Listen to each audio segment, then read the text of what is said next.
Hello everyone, welcome back to Lucky Loaders 15, and in this video we're going to be previewing the Scottish Grand National, which kicks off at Ayr tomorrow. If you've seen some of these videos before, you know I'll give you some trends, stats and facts to help you try and find the profile of the winner of this race. It's always a tough race to try and find the winner of. Also as well, if you've seen some of these videos, I'll take the similar pattern of the Lincoln Handicap that I did where I found the winner at Ebb. Also as well, I've done the Irish Grand National, the main Grand National. This is going to be the same kind of format where I look at some of the main stats, like I said, and hopefully try and find you the winner. So kicking off with kind of the first trend I always look at is the record of favourites, and a good starting place I always think is to look at favourites in the last 10 years. Apart from Vicente, who was joint favourite last year, favourites don't have a very good record in this race.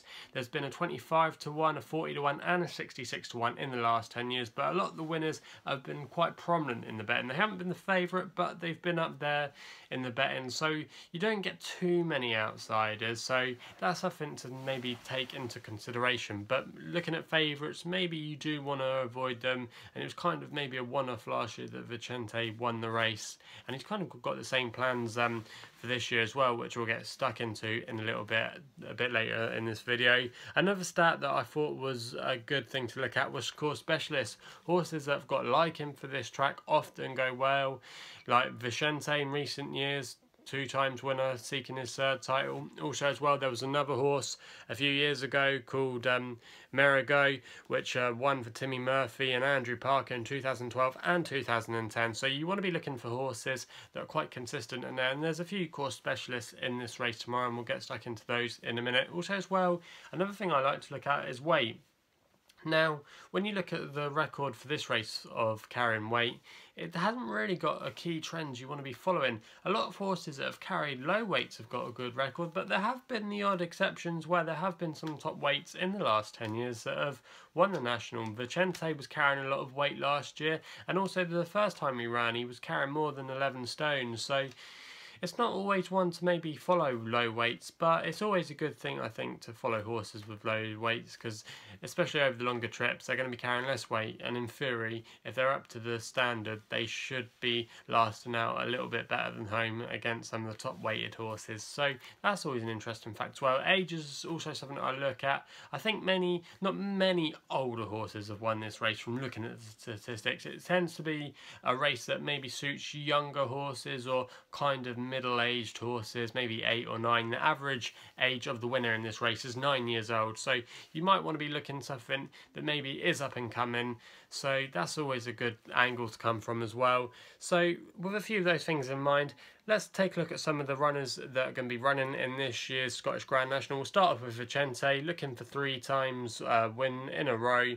Around about 10 to 1 bookmakers at the moment, trained by Paul Nicholls. Sam Twiston Davis takes the ride. Sam has won both the rides on Vicente in the last 2 years in the colours of Trevor Hemmings, who really likes to have a go at these good Grand Nationals. So it'll be interesting to see how he gets on tomorrow. He's been swerved from the Grand National at Aintree because they thought the ground was going to be soft, and they were hoping for it to be good ground at Ayr. Ayr have had a terrible last 12 months or so. They've had a lot of, even their flat racing was described as soft and heavy. They haven't really had good ground for quite a long time, but it is described as good soft tomorrow, and hopefully it can stay that way, and Vicente will get that good ground that he normally goes quite well on, so he could be interesting tomorrow to see if he can get a 3rd bid to win his Scottish Grand National title. But for me, I think maybe Vicente just won't do it tomorrow. I think he'll be in the frame, but I just think it's, for a feat like that, it would be amazing if he achieves it. But just think there could be something always in the background that could maybe come out and steal his show. A horse that I did like was a horse called Label Des Obeaux, trained by Alan King, who won this race back in 2013 with God's Me Judge, and Wayne Hutchinson won that race for him back in 2013, and he's aboard this horse tomorrow. It really appreciates a good ground. A lot of its best form has come on good ground. The only thing you could go against it is maybe its jumping doesn't always stack up at times, but it did win at this meeting last year at Ayr, beating a good horse of Nigel Twist and Davis called Calip Mad, so he could go well at a price tomorrow. He's around about 20 to 1 with bookmakers, and Alan King's horses normally like the good ground. From my inside knowledge, I know he hasn't had the strongest season, Alan King, but some of my stable connections that I know have told me that Alan King has been really annoyed and frustrated this season because he hasn't had many opportunities to send out a lot of runners due to the ground. So he's got the ground he likes now. Also as well, Alan King had quite a few winners today, suggesting the stable are in strong form, and I thought 20 to 1 he could be a player. Another horse that I thought was interesting was Joe Farrell, 33 to 1 bookmakers at the moment. Key to this horse I think is good ground, which he'll get tomorrow. Was very impressive last time out, even though I know it was on softish ground at Newbury, winning by 17 lengths. They upped him in trip that day and he really seemed to relish it, and I thought at 33 to 1 he was interested. Another horse that I thought was good was Indy 5,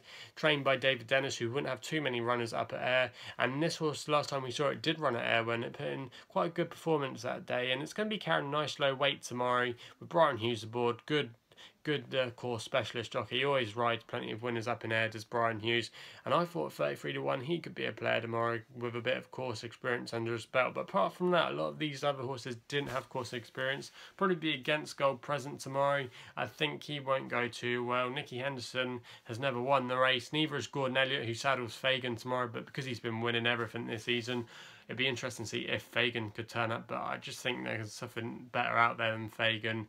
But with the stable in very good form and Davy Russell, the man of the moment, I think he'll go well as well. But I just think if you had to pin me down on a final selection, I like to take a chance and maybe label Des Obeaux. That would be my final selection.